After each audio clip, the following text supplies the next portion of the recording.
Paul, here we are at training, and the big news tonight, as you can see in the photograph we've just been looking at, we've signed Joe Bullock from Salford. Yeah, we have. Initially, it was a 2-week loan, which was started last week, but Joe was ill last week.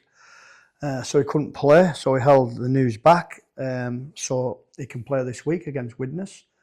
After that, he'll go on dual registration, and then because of the cap constraints, if he's not playing for Salford, he'll be available for us.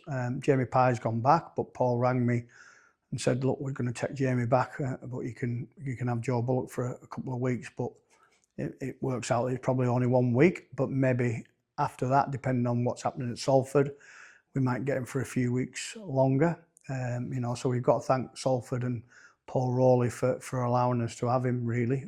We've got a difficult period because of our injuries, and it's a much added boost to the squad. He's come in tonight and trained really well with us. He's a great kid, Joe, and he was well welcomed by all the players, and it's great to have him back, really.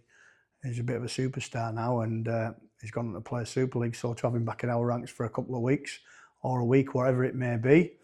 I know there's stuff on Facebook where some of our fans were disappointed in Jamie Pye going and vented the frustration, but you've got to just hang on a little bit because there's things happening in the background that, we don't want to upset Salford by what we say and stuff like that. So just let things unfold and then enjoy the players we get in, whether it be for 1 week or 2 weeks.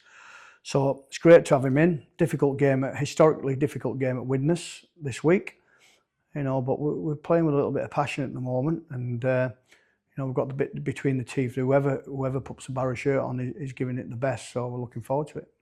Just lacking on numbers a little bit, weren't we, on Sunday, and have things improved at all? A little bit. We'll get Kevin Rothwell back this week. Joe Bullock will be in. We've got a few more coming back, like I say. We'll have to just see come the end of this week. We're just writing names down there before we did this interview, and we're still a little bit light in areas, but like I said, the lads that come in last week were outstanding, really. And it was only the last 8-10 minutes where we lost control of the game, and from being in a winning position, a couple of things went our way. Penalty for offside, the only penalty of the game, offside when we had them locked in there 20, and we showed them that on video. We've just got to be a little bit better in certain areas, especially away from home, because you don't get the rub of the green. But they're a superstar team. We just look at the players they've got against us. 2 centres of Super League centres, Danny MacDonald and the kid that played at Wigan. So it's difficult to play at Jordan Turner and people like that, and Milner and Ryan Milner and Gil Dudson and and Drinkwater, and just rattle the names off. So it was a great effort. Different this week, Widnes, and it's a fast pitch to play on, isn't it, with it being that synthetic surface? Yeah, it is historically a difficult place to go. I think we won there for the first time in something like 50 years when we won there on I think it was a Monday night on the TV game. So it's a difficult ground because it's a real fast track, and they're used to training and playing on it. So the ball comes off it a little bit quicker.